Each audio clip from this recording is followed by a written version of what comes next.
your girl Tara Crush, back with another review, and this time it is for Sistas on BET. If you haven't already, please hit my subscribe button down at the bottom.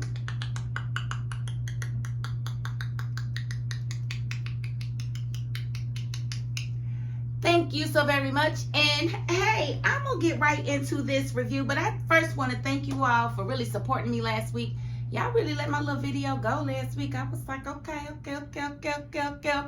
Okay, so I'm right back this week with the new review, and I want to get right into it because this episode was not as juicy as it was last week, but we're still gonna cover it. So we open this episode up with Karen.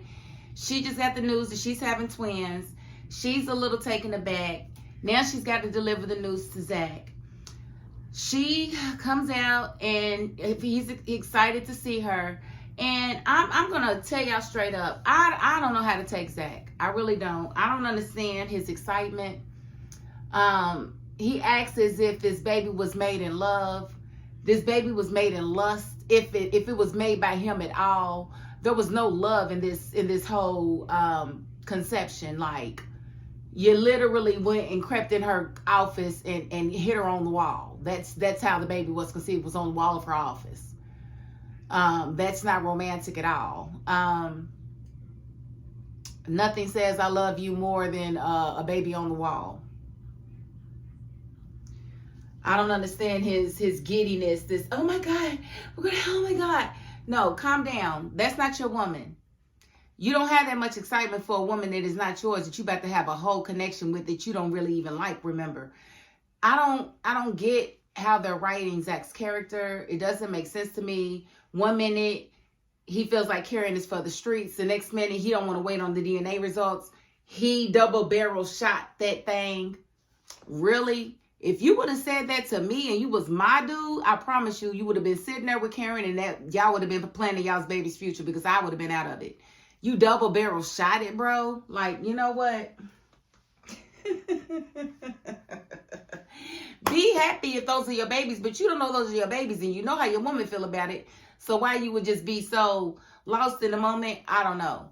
But he's got every right to be lost in the moment. Fatima has every right to walk away from him. And if I was her, I would have left him right where he was. Sorry. There's a way to do things. There's a way to say things. You hugging all up on this woman.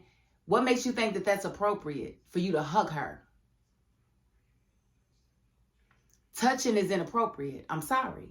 It's just inappropriate. I don't care how pregnant you are. Y'all, like I said, the baby was not made out of love. And we don't know whose baby that is. Or babies those are. So no, you won't be touching her. Like, if that was my man, it would not go down like that. I'm not even going to hold you at all. So, of course, Zack is taking it like he did that and he made twins. And so we're going to act like those are his twins. So Karen came out and gave him the ultrasound so he could see his babies. He handed the babies to Fatima. Fatima sat there shocked a little bit, trying to take it all in. And, you know, Karen just kind of scurried off. It's almost like Karen knows something's up, because with it being two babies in two different sacks, if the two different sacks didn't matter, she'd tell everybody about that, but she didn't tell nobody about them two different sacks, did she?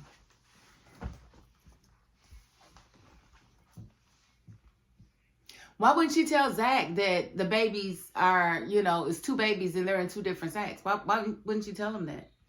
If it was important enough for the doctor to tell her, why wouldn't she tell the potential father? I don't know. Maybe she doesn't want him thinking that maybe that means that two different people fertilize those eggs. I don't know. I don't know. I don't know what her train of thought is, but she kind of scurried away. She didn't rub in the fact that she was having twins to Fatima. So it kind of made me feel like she might know a little something, but maybe she don't. She's just very excited that Zack is excited about these kids, and he's not really questioning it. And she's telling her mother, I know they Zacks. How do you know they Zacks, girl? You was not just with no Zack. How do you know they Zacks? Like, girl, you don't. And it's foolish. But we did see Karen. She called her friends. She wanted to let all three of them know that she's having twins. And so she asked them to meet at her house later. And that we will see. We also saw, now I'm going to tell y'all straight up, I'm not covering Maurice. I don't care what happens with Maurice. I don't care about his new boyfriend. I don't care about Maurice. And so, unless something that really matters to the girls happens with Maurice, I don't care how many times they show him on screen. It's boring. I don't like him as a character. It's too late to make me care about him. I don't care about him. I don't care if he gets it right. Y'all can keep Maurice to yourself. Now, if you watch my reviews and you enjoy Maurice, I do apologize, but I'm letting you know right now, I'm not covering him no more. I'm over Maurice. They have ruined his character since season 2. Pretty much season 2 is when his character started going downhill. So there's nothing more for me to discuss about Maurice, so I won't be covering him. I don't care nothing about nothing that's going on with him, okay? All right, moving right along. We did see Gary, he called a meeting with Miss Mary Willis, you know, the billionaire, because he wants to warn her about Andi, you know, because Andi, you know, she's promiscuous, you know, and she's, you know, trying to mess with one of the partners, and, you know, she's not very reliable at all. You know, she's a liar. And so he wants to make sure Miss Mary Willis knows before she hires her as her attorney, you know, that this might not be a very good idea. Well, it was funny because she basically read him for Phil, told him he was like a bitter boyfriend. The mere mention of Jordan's name sent him through the roof, and she was like, She said he will be councilman, and you need to get over it, and you need to get over yourself. She said you are a very tiny fish in a large, overachieving pond. Oh, no, she didn't read Gary for Phil like that. Yes, she did. Yes, she did. And so she basically let Gary know, I will pick my own counsel, and I don't need your help figuring out who's who. I got this.com. You need to worry more about yourself. And he really does, because, you know, he got the FBI on his neck. He's got everything going wrong for him to be worried about Andi and Jordan, what's going on with them. He needs to be worried about himself and getting himself in line, because he done lost investors. He done lost money. He's in dire straits at this point. We did see last week where Sabrina had suggested that Danny and she go on a double date with Tony and Rich. And they did that this week, and it was a very boring date. What we saw was Sabrina and Tony cooing and going crazy about Tony's grown kids. His kids are not little to be, oh my God, they're so cute. Girl, shut up. That is not how you treat preteens. That is not how you... That ain't how it's supposed to go. But Sabrina's sitting here like, oh my God, they're so cute and adorable. No, they're not adorable at that age. That's not the right word. No, they're not. They have grown. So no, there's nothing cute about that. Anyway. It's just so extra. Like, I don't like the way they are writing this series. And they're just really wasting the series away. Because what they had on this double date is they made it look like Sabrina should be with Tony and Danny should be with Rich. It was so obvious that that's the way they wrote the date. It's like, come on. It's, oh my God. It's getting harder and harder and harder to push through, guys. Right? I'm pushing through. It was a terrible date. Tony, you know, was teasing Danny. Danny's like ready for dessert. And he's like, well, you know, my auntie's got the kids and she'll keep them overnight if I let her know in time. Why wouldn't you just have it set up that way anyway? Like, oh my God. I don't like Tony for Danny. I don't like Danny for Tony. I don't like Rich for Sabrina. I don't like Sabrina for Rich. I just don't. I think they need to throw him back in the pond and start over, but that's not going to happen. Danny's going to try to make this thing work for whatever reason. We did see them come together at Karen's and discuss the twins and whatnot. They didn't go into depth. Nobody had any questions about multiple fathers or anything. And they kind of got out of there because, you know, Sabrina and Danny had the double date. So they kind of had to go.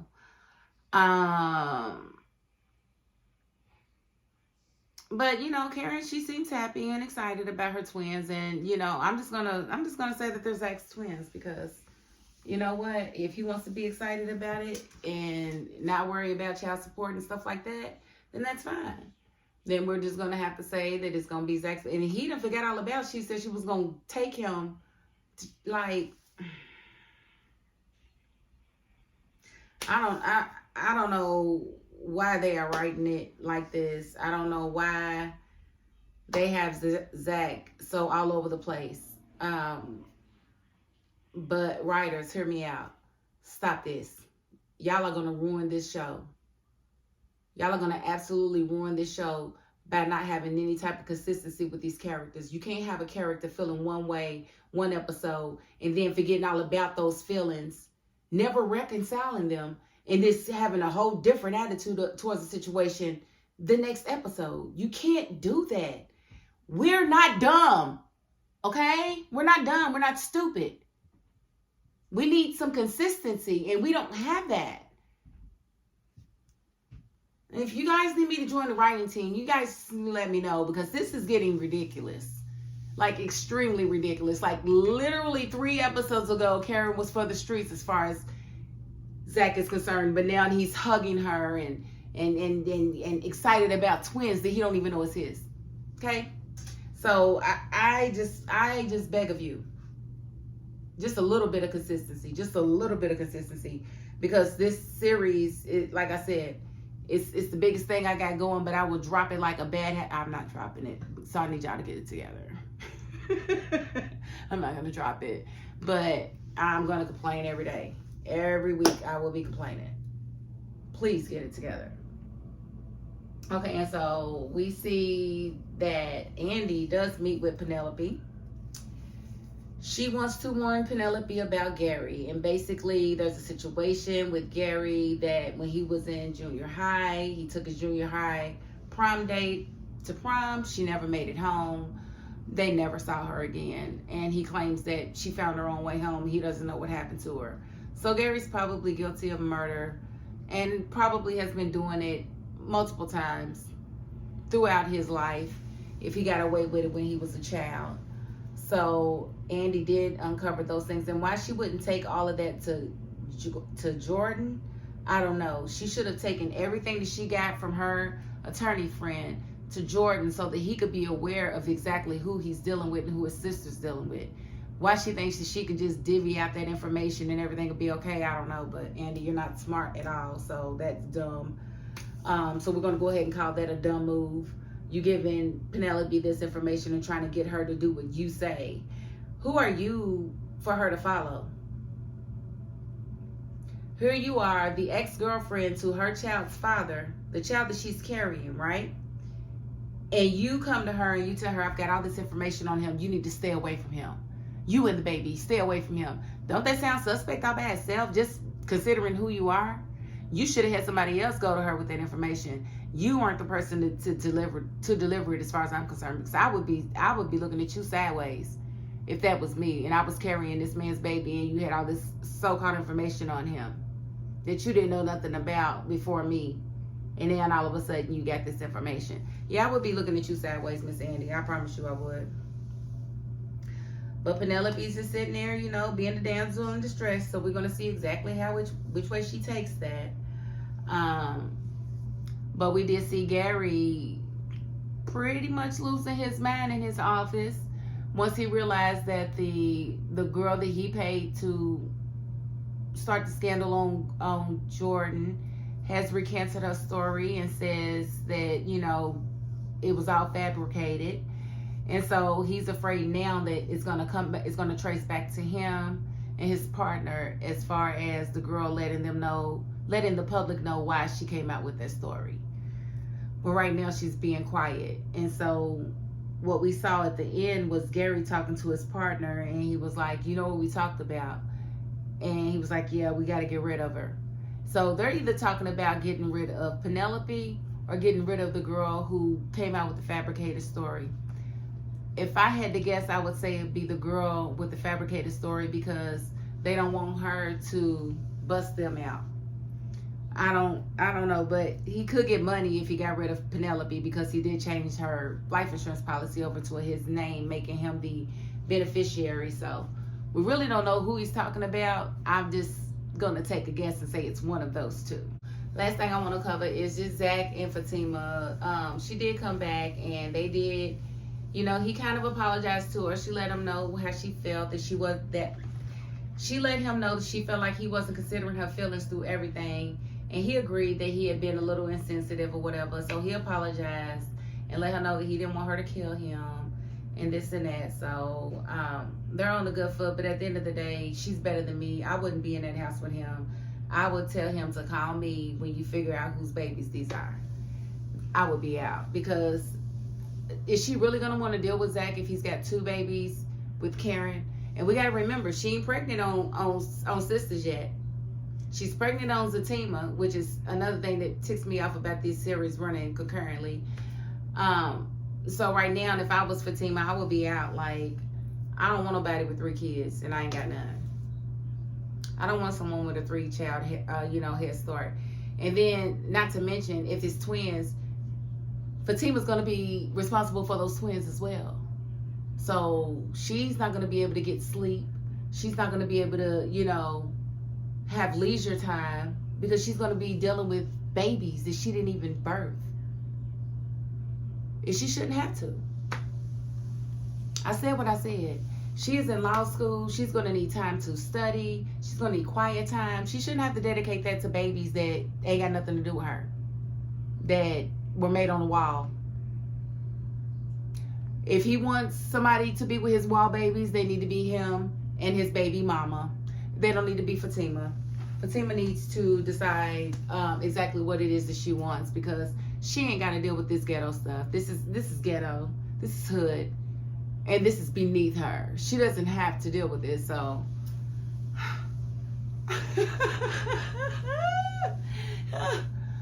Fatima, darling, you don't have to deal with this, darling. This is so hood. This is so beneath you. You don't have to deal with this. Babies, 2 babies with possible different daddies. No, you don't have to deal with this, Fatima. You can leave him where he is, okay? This does not have to be your life. But we'll see what Fatima does. She's probably just going to stay right there, because we all know she's about to be pregnant with his babies too. So I wonder if he's going to be just as excited about her being, pregnant as he is about Karen being pregnant by somebody else's babies. His babies. I don't need one of these babies to be his now. I really don't. I don't want it, but they both going to probably be his. I don't know whose babies they are. I just know it's ghetto, it's hood, and it's stupid. And I'm still mad that they made her be pregnant with twins in 2 different sacks. I'm still mad. I think it's the dumbest storyline ever, okay? All right. I'm going to wrap it up right there. If you haven't already, please hit my subscribe button down at the bottom.